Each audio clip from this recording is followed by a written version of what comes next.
Next topic बच्चों हमारा conservation of mechanical energy बोल सकते हो। Conservation of mechanical energy, mechanical energy में क्या होता है, काइनेटिक और पोटेंशियल दोनों का सम आता है। Conservation of, next topic conservation of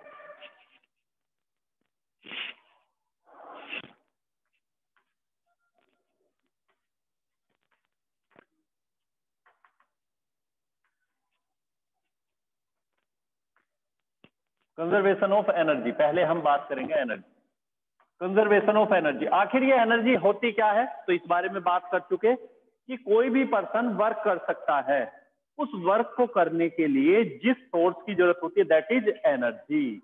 भाई भूख लगती है, खाना खाते हैं, क्या मिलती है, एनर्जी, और उसकी बदले में क्या करते हो, वर्क।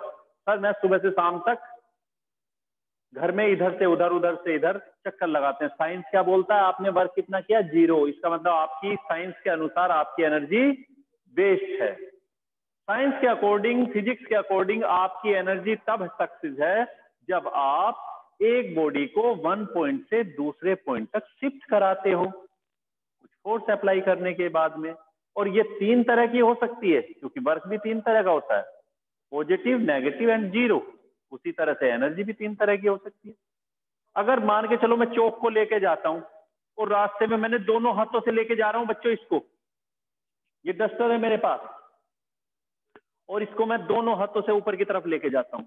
अचानक एक हाथ को मैंने छोड़ दिया और ये एक हाथ से संभाला नहीं जाता और ये क्या करता है, नीचे आता है। तो फोर्स तो मैं लगा रहा हूं किस डायरेक्शन में, अपवर्ड, लेकिन मोशन किस डायरेक्शन में, डिस्प्लेसमेंट किस डायरेक्शन में, डाउनवर्ड। तो वर्क कैसा होगा, नेगेटिव, क्योंकि फोर्स की direction upward and displacement is moving, is occurred in downward direction, then we can say that the work is done negatively.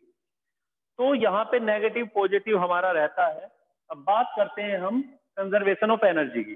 तो देखो एनर्जी जो भी है पूरे यूनिवर्स की वो फिक्स है। आइंस्टीन ने कहा कि जो एनर्जी है वो फिक्स होती है, बस हम इसकी फॉर्म को चेंज कर सकते हैं। और प्रिंसिपल क्या, स्टेटमेंट क्या होता है, एनर्जी सब जानते हैं। इस लाइन को तो सबने रटा हुआ है। मास के लिए कभी भी कंजर्वेशन वर्ड आए, कभी भी कंजर्वेशन वर्ड आए, हमेशा क्या बोलते हैं, mass neither be created nor be destroyed, energy neither be created nor B. अगर कंजर्वेशन वर्ड आ गया तो समझ जाओ ये लाइन तो सेम रहनी है। जिस वर्ड को बोलेंगे, अगर कंजर्वेशन ऑफ एनर्जी की बात होगी तो एनर्जी से शुरुआत करोगे। Energy neither be created nor be destroyed, it only can change one form to another, ये हम बोलते हैं। तो ये तो एक स्टेटमेंट रटा हुआ है भाई, लाइन हमने देख के बोला। लेकिन होता क्या है कि पूरे यूनिवर्स की जो एनर्जी है वो फिक्स है।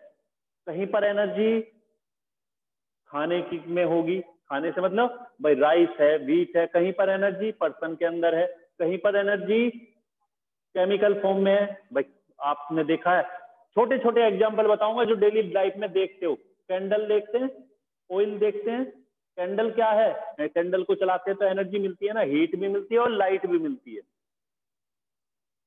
घर के अंदर ही पेट्रोल भी होगा, सर घर के अंदर नहीं है, वो तो बाहर रखते हैं हम, बाइक वगैरह बाहर खड़ा करेंगे। तो पेट्रोल है उसके अंदर भी एनर्जी है, डीजल है उसके अंदर भी, मीन्स पूरी यूनिवर्स की, या पेपर या कोई भी बॉडी जिसको जलाते हैं एनर्जी मिलती है। पूरी यूनिवर्स में जो एनर्जी है वो फिक्स है, केवल उसे चेंज कर सकते हैं। चेंज कैसे, अगर हीट है तो उसको किसी वर्क में ले सकते हैं, है ना, खाना बनाने के लिए, खाने को हम खाते हैं, इस तरह से मीन्स चेंज होती है, फॉर्म चेंज हो सकते हैं, लेकिन एनर्जी हमेशा फिक्स रहती है। तो यही बात आज हम प्रूव करेंगे मैकेनिकल वे में। एनर्जी कई तरह की होती है, केमिकल, जो केमिकल की वजह से, वाइंड, है ना, कई सारी एनर्जी होती है इस बारे में हम बात कर चुके हैं। लेकिन मैं जो आज बात करूंगा केवल किसके बारे में बात करूंगा, इस स्टेटमेंट को हम मैकेनिकल को लेके प्रूव करेंगे। तो conservation of energy, mechanical energy, है ना, कंजर्वेशन ऑफ मैकेनिकल एनर्जी। और वो मैकेनिकल भी किसके केस में, तो हेडिंग है conservation of mechanical energy, mechanical energy, conservation of mechanical energy. अब मैकेनिकल हम पढ़ चुके हैं क्या क्या होती है, जो हम डेली लाइफ में देखते हैं, चीजों को देखते हैं जो चल सकती हैं, डायनेमिक स्टेट रेस्ट फॉर्म में देखते हैं, उन सब की जो एनर्जी होती है स्टेट है ना, उसको हम किस तरह की एनर्जी बोलते हैं, मैकेनिकल। अब ये दो तरह की, काइनेटिक और पोटेंशियल। तो मीन्स मैकेनिकल बोला किसको जाएगा, काइनेटिक और पोटेंशियल का जो सम आता है दैट इज मैकेनिकल एनर्जी। अब क्या देखते हैं कि किसी भी बॉडी को जब हम फ्रीली ड्रॉप करते हैं, फ्रीली गिराते हैं, तो उसकी मैकेनिकल एनर्जी गिरते टाइम पर हर किसी पॉइंट पर फिक्स रहती है। Total energy, total mechanical energy of a free, total mechanical energy of a free falling body remains constant. तो रास्ते में होता क्या होगा कि जब बॉडी ऊपर से नीचे आती है, सपोज ऊपर से नीचे गिराते हैं, तो जब गिराते हैं उस टाइम पर उसकी पोटेंशियल मैक्सिमम होती है, क्योंकि पोटेंशियल का फॉर्मूला पढ़ा था U इक्वल टू mgh, और काइनेटिक का फॉर्मूला पढ़ा है हाफ mv²। जितनी ज्यादा वेलोसिटी, क्योंकि बॉडी का मास तो चेंज नहीं होगा ऊपर से नीचे गिरते टाइम पर, हाँ टूट ही जाए जब वो टकराएगी तो वो हो सकता है उसका मास एक बॉडी से दो बन जाए, तो मास हो सकता है अलग अलग हो जाएगा, लेकिन वेलोसिटी जैसे जैसे उसकी बढ़ती है उसकी काइनेटिक एनर्जी भी बढ़ेगी। अब हमने यहाँ पे लिया है सपोज h हाइट से किसी बॉडी को गिराते हैं, देखना बच्चों ध्यान से, ये दोनों का फॉर्मूला है। किसी बॉडी को सपोज ये कोई बॉल जिसका मास कितना m, और हम इसको h हाइट से ड्रॉप कराएंगे,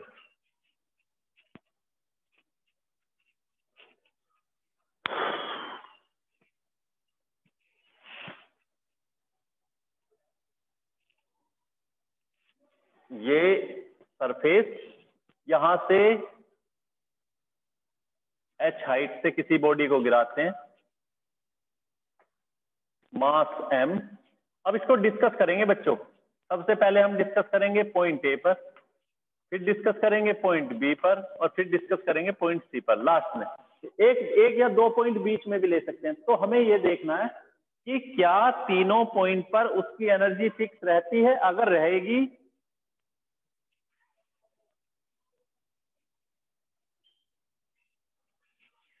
क्या तीनों पॉइंट पर उसकी एनर्जी फिक्स रहेगी। अगर तीनों पॉइंट पर एनर्जी फिक्स रहेगी तो समझ जाना कि एनर्जी कंजर्व है, अगर नहीं रहती तो इसका मतलब नॉन कंजर्व है।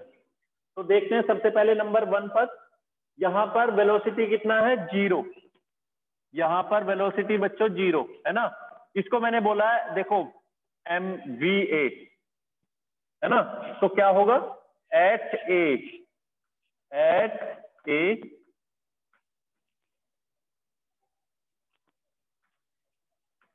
पॉइंट ए, तो कितनी आएगी K E equal to half m0²।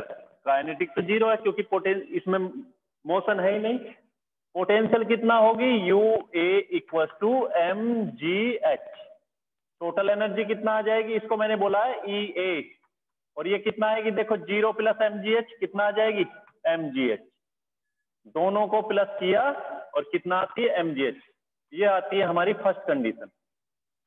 देखो फर्स्ट कंडीशन में एनर्जी कितनी आई है हमारी mgh।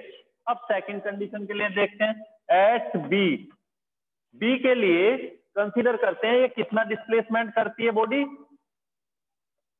सपोज x चलती है, तो इसको हमने थर्ड इक्वेशन ऑफ मोशन की से लेंगे, from third equation of motion, third equation of motion के से लेंगे तो क्या आएगा, सपोज यहां पर वेलोसिटी इसकी v हो जाती है, vb² इक्वल टू इनिशियल कितना था 0 प्लस ड्रॉप कंडीशन में g को पॉजिटिव रखते हैं 2g, और कितना हाइट लिया x, या h1 ले ले चलो, क्योंकि तुम बोलोगे सर x लिया है क्योंकि ये तो गिरती है, h1 लिया है क्योंकि h ये था, और इस हाइट को मैंने बोल दिया कितना h1, तो 2gh1। तो काइनेटिक कितना हो जाएगी बच्चों, kb कितना आ जाएगा हाफ mvb², तो हाफ mvb की जगह 2gh, vb² की जगह एज इट इज रखा है, तो ये कितना आ गया mgh 1 H1 आएगा ना।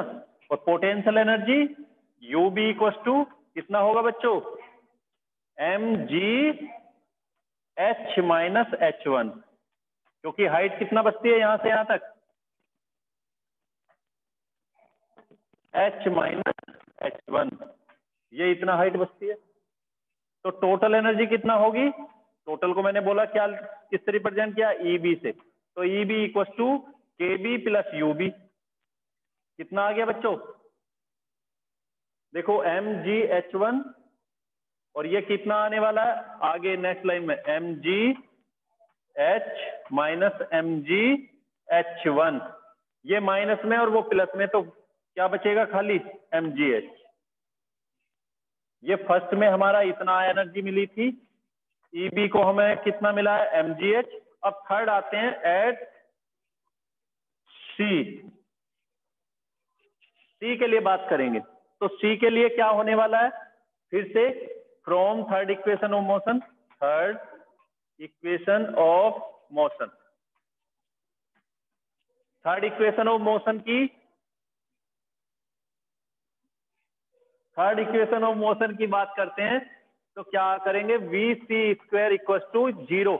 ऐसे समझो कि यहां से यहां तक बॉडी आई है, तो VC प्लस 2G और कितना हाइट गिर चुकी H, तो काइनेटिक एनर्जी कितना आ जाएगी, KC equal to half M VC square, तो हाफ M VC स्क्वायर की जगह 2GH, 2 से 2 कैंसल, mgh हमें मिलता है। पोटेंशियल एनर्जी कितना आएगी, UC इक्वल टू mgh की जगह 0, तो कितना आती है 0, तो EC कितना आएगा टोटल एनर्जी mgh, क्योंकि mgh और 0 कितना होगा, ये दोनों मिला के ये आएगा। तो देखो हर पॉइंट पर EA की बात करें mgh, EB की बात करें mgh और EC की बात करें mgh, तीनों पॉइंट पर हमारी एनर्जी फिक्स रहती है। फिर से समझो, एक बॉडी है जो फ्री फॉल है और उसकी A पॉइंट पर, B पॉइंट पर और C पॉइंट पर, तीनों पॉइंट पर हमारी एनर्जी फिक्स रहती है और इसीलिए हम इसको क्या सा बोलते हैं, conservative. Total energy remains conserve during free fall. चलिए बच्चों